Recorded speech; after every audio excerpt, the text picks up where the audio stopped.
मेहनत कर पड़ता है जी जान से तपना, तभी पूरा होता है एक बढ़िया नौकरी पाने का सपना। आज बात करेंगे ड्रीम जॉब ड्रीम कंपनी में कैसे मिले। 10 पॉइंट दूंगा, 10 पॉइंट स्टेप वाइज दूंगा। मैं Vivek Bindra, founder and CEO बड़ा बिजनेस डॉट कॉम। उससे पहले 3 सिनेरियो समझिएगा।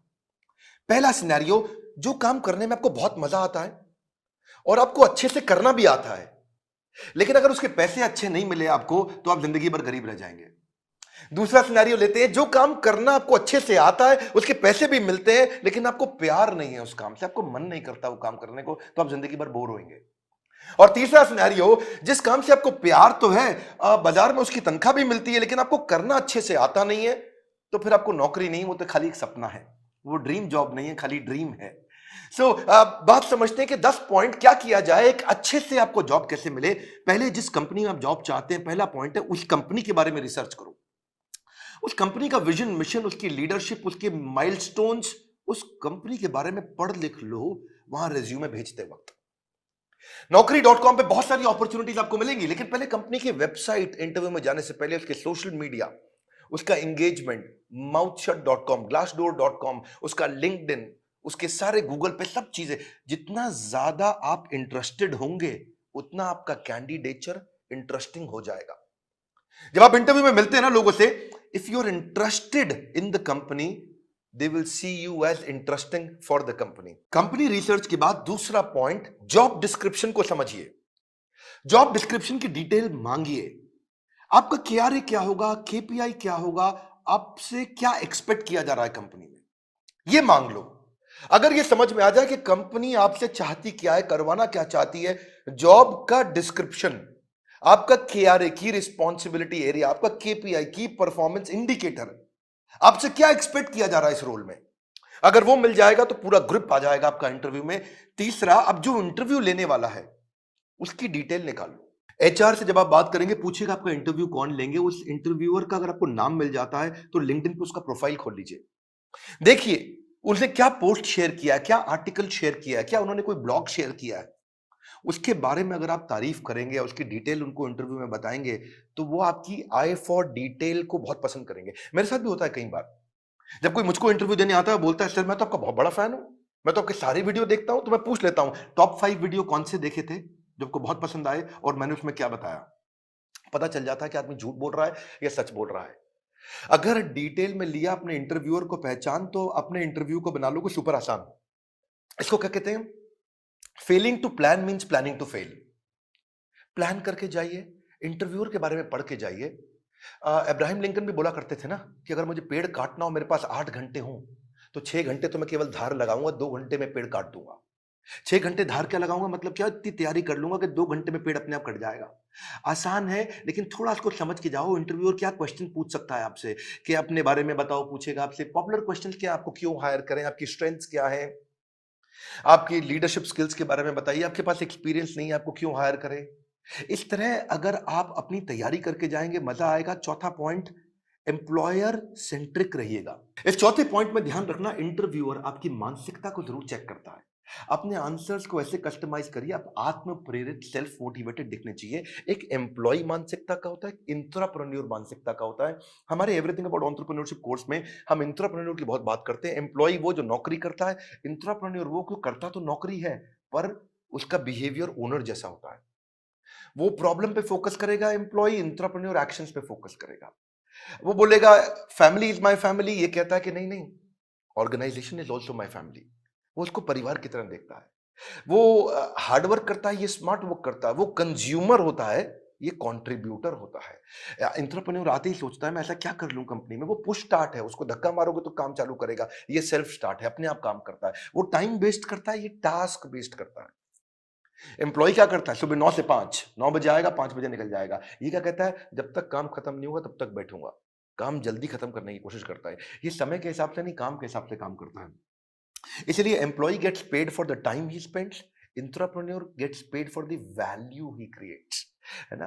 तो ये इसको क्या चाहिए, sick leave, casual leave, earn leave, वो leave he doesn't want to leave. तो आपके जो आंसर है ना, वो उससे आपका नेचर, आपका बिहेवियर, आपका कल्चर पता लग जाएगा। ये ब्रेकडाउन में खत्म हो जाता है, ये ब्रेकडाउन में ब्रेक थ्रू क्रिएट कर देता है। ये बिहेवियर, नेचर पता चल जाता है। पांचवा पॉइंट, अपना असेसमेंट भी करके जाइए, जो कि आपके इंटरव्यू में दिखाई पड़ेगा।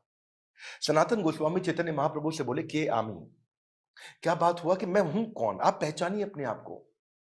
कृष्ण ने भी गीता के अंदर बहुत बात किया, ये आपको पोजिशनिंग में हेल्प मिलेगा आपको। आप एक्शन मैन है, पीपल मैन है, आइडिया मैन है, प्रोसेस मैन है, आपकी मेजर स्ट्रेंथ्स क्या है, उसको स्किल के साथ मैच कर लीजिएगा।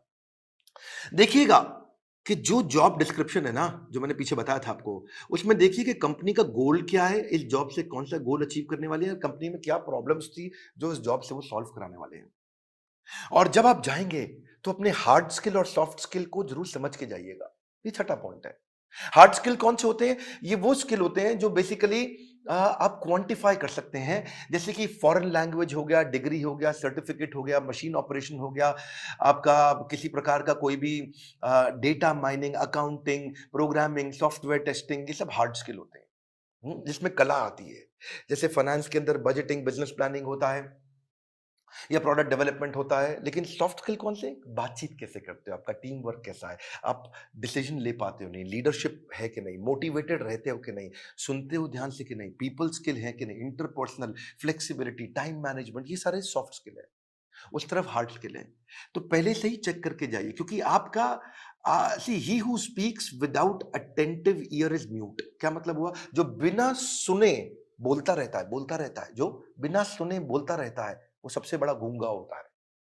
उसके बोलने का कोई फायदा नहीं है। इसलिए आपकी कम्युनिकेशन में सुनिए ध्यान से कि वो क्या डिमांड है आपसे। इफेक्टिव कम्युनिकेशन में 20% is only what you know, 80% is how do you feel about what you know. कैसे आप उसे कम्युनिकेट करते हैं। सीधे बैठिए, हमेशा स्माइल मेंटेन करिए। ऐसा करके आराम से रिलैक्स होकर के बैठने वाला तो जमेगा नहीं ना। कॉन्फिडेंट और इंफॉर्मेटिव लगते हैं जब आप अच्छा कम्युनिकेशन और सॉफ्ट स्किल मैनेज कर पाते हैं। सातवां है, अब मौका ढूंढिए कि आप भी कोई ऐसा क्वेश्चन करें जिस क्वेश्चन से इंटरव्यूअर को लगे यार ये आदमी बुद्धिमान है। एक बात बताऊं आपको कि knowledge is having the right answer, but intelligence is asking the right question. ज्ञानी व्यक्ति के पास उत्तर होता है, पर बुद्धिमान व्यक्ति के पास प्रश्न होता है। अगर आपने कोई ऐसा प्रश्न किया जिस प्रश्न से वो बहुत इंप्रेस हो सकता है, जैसे आप उनसे पूछिए इस बारे में, इस रोल से आप कौन सी प्रॉब्लम सॉल्व करना चाह रहे हैं, इस रोल के माध्यम से आप कौन सा गोल अचीव करना चाह रहे हैं, इस रोल से आप मेरी परफॉर्मेंस को कैसे इवैल्यूएट करेंगे। कितना पावरफुल आप प्रश्न पूछते हैं, ये भी सामने वाले को इन्फ्लुएंस करता है। आठवां, सैलरी नेगोशिएशन की बात आए तो बहुत जोर मत डालिएगा। अनरियलिस्टिक सैलरी हाइक से सामने वाला समझ जाता है ये केवल पैसे के लिए नौकरी करने आया है, ये वैल्यू नहीं क्रिएट कर पाएगा। इसलिए वैल्यू क्रिएशन पे फोकस करिए, वैल्यूएबल अपने आप आएगा। मैं इसमें आपको हमारे जो दूसरे डायरेक्टर हैं संजय कथोरिया जी, इनका आपको 2015-16 का एक्सपीरियंस शेयर करता हूं। एक बार ये श्रीलंका में एक कंपनी के चेयरमैन के पास इंटरव्यू देने गए और कंपनी के चेयरमैन ने एक ही बात पे इनकी मर्जी की सैलरी दे दी। और वो क्या बात थी? जब उन्होंने पूछा क्या सैलरी लोगे, तो ये कहते हैं I believe in creating value and then sharing value. क्या मतलब हुआ इसका?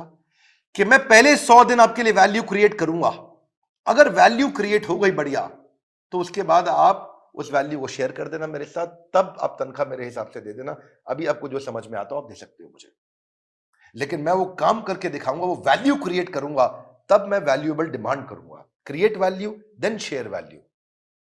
ये बात सामने वाला इतना इंप्रेस हुआ, बोला कोई बात नहीं, 100 दिन की बात की है, आज ही बता दो क्या तनख्वाह लोगे।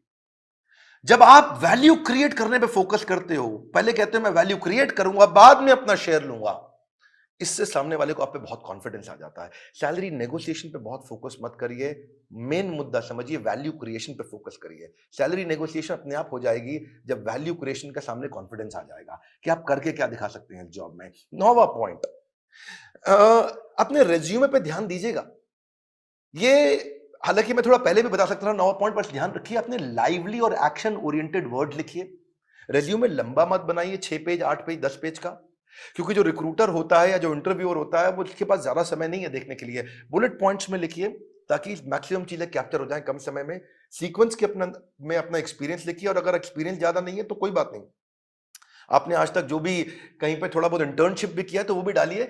एक कवर लेटर अगर आप बना सको ना तो वो गेम चेंजर होता है अपनी एग्जैक्ट पोजिशनिंग के लिए, कि आपके पास स्किल है और कंपनी को ये जरूरत है, तो कंपनी की जरूरत और आपके स्किल कैसे मैरी कर सकते हैं आपस में, कैसे मैरिज होगी। तो एक छोटा सा कवर लेटर आधे पेज का 8-10 लाइन का बना सकें अगर आप तो। रेज्यूमे ऐसा होना चाहिए कि सामने वाले को 20 सेकंड में सारी बात समझ में आ जाए, उसको ध्यान से बार-बार देखो ऐसा, कि क्या 20 सेकंड में समझ में आ रहा है पूरा रेज्यूमे? रेज्यूमे में बहुत डिटेल लिखने में सफलता नहीं है, किसी के पास टाइम नहीं है आज डिटेल में पढ़ने के लिए। पर रेज्यूमे के अंदर जो हायरिंग मैनेजर है, एक सर्वे बताता है वो 6 सेकंड में डिसाइड करता है इसको बुलाऊं कि नहीं बुलाऊं। तो बड़ा इंपॉर्टेंट है, बहुत ज्यादा एग्जैजरेट ना करें नहीं तो पर्दा फाश हो जाता है बाद में। बोल्ड और क्लियर और इंपॉर्टेंट अचीवमेंट को साफ साफ तरीके से बता सकें, उसी के अंदर एक रेफरेंस लिस्ट भी डाल दें। जो आपकी integrity, work, decision making, punctuality, flexibility के बारे में कोई रेफरेंस पुरानी कंपनी के या कोई बड़े लोग ऐसे हैं जो आपके बारे में कहने को तैयार हो तो नीचे लिख भी दीजिए कि ये आपको आपके बारे में ये रेफरेंस, मतलब किसी और व्यक्ति, कोई और व्यक्ति भी आपकी तारीफ करने को तैयार है तो उसका नाम, उसकी डेजिग्नेशन, उसका फोन नंबर लिख दीजिए। इससे भी कॉन्फिडेंस आता है। और फिर भी अगर इंटरव्यू में आप जा ही नहीं पा रहे, आपको इंटरव्यू मिल नहीं रहे हैं, तो हो सकता है कि आप अच्छी जॉब साइट्स पे नहीं हो।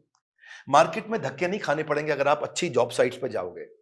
इसमें आपको फ्री ऑफ कॉस्ट बहुत सारी अपॉर्चुनिटी मिल जाती है, ऑटो नोटिफिकेशंस मिल जाते हैं, अपने आप नोटिफिकेशन आते रहते हैं, एम्प्लॉयर खुद ही आपके पास आ जाता है अगर आप अच्छी जॉब साइट्स पे जाते हो। इसमें प्रीमियम सर्विसेज भी होती हैं। बड़ी पॉपुलर जॉब साइट्स में shine.com, naukri.com, Times Ascent, Times job और मॉन्स्टर है। लेकिन अगर आप नए हैं तो freshers world, fresherslive.com, Internshala, internship पे काम कराती है, या freelancer.com, indeed.com। अगर आप नए हैं तो इन पे जाइए। बेरोजगार खेल रहे हैं स्मार्टफोन पर ताश, ये वीडियो उनको शेयर करें, दिशा मिल सकती है बड़ी खास। मैं एक बात और बताऊंगा, हमारे प्रॉब्लम सॉल्विंग कोर्स के अंदर हमने पूरा का पूरा कोर्स इसके ऊपर बना रखा है, और एवरीथिंग अबाउट एंटरप्रेन्योरशिप को भी अब 2 हिस्से में डिवाइड कर दिया है। अगर आप नए हैं, इंट्राप्रेन्योर बनना चाहते हैं, या आगे चल के स्टार्टअप शुरू करना चाहते हैं, तो एवरीथिंग अबाउट एंटरप्रेन्योरशिप का एक हिस्सा आपको काम आएगा। और दूसरा जो बिजनेस कर रहे हैं उनके लिए तो है ही है। मैं फिर से आपको रिक्वेस्ट करूंगा कि बेरोजगार खेल रहे हैं स्मार्टफोन पर लूडो और ताश, हाँ, वीडियो शेयर करो उनको, तो दिशा मिल सकती है बड़ी खास। ताश से बात नहीं बनेगी, इस खास दिशा से बात बनेगी। अगर आप नए आए, सब्सक्राइब जरूर करिएगा, लाइक करके उत्साह बढ़ाइए, बोर्ड लाइन नंबर पे फोन करिए, चेक करिए कि कैसे एवरीथिंग अबाउट एंटरप्रेन्योरशिप जिंदगी भर के लिए आपको एक बड़ी दिशा दे सकता है, आपको एक इंट्राप्रेन्योर बना सकता है। किसी को नौकरी मिले ना मिले, इंट्राप्रेन्योर की बहुत कमी है, उसको नौकरी जरूर मिलती है। हमारे साथ जुड़े रहने के लिए, दुनिया का नंबर 1 एंटरप्रेन्योरशिप यूट्यूब चैनल बनाने के लिए, वीडियो को लाइक करके उत्साह बढ़ाने के लिए आप सबको हृदय की गहराइयों से प्रेम पूर्वक बहुत बहुत धन्यवाद।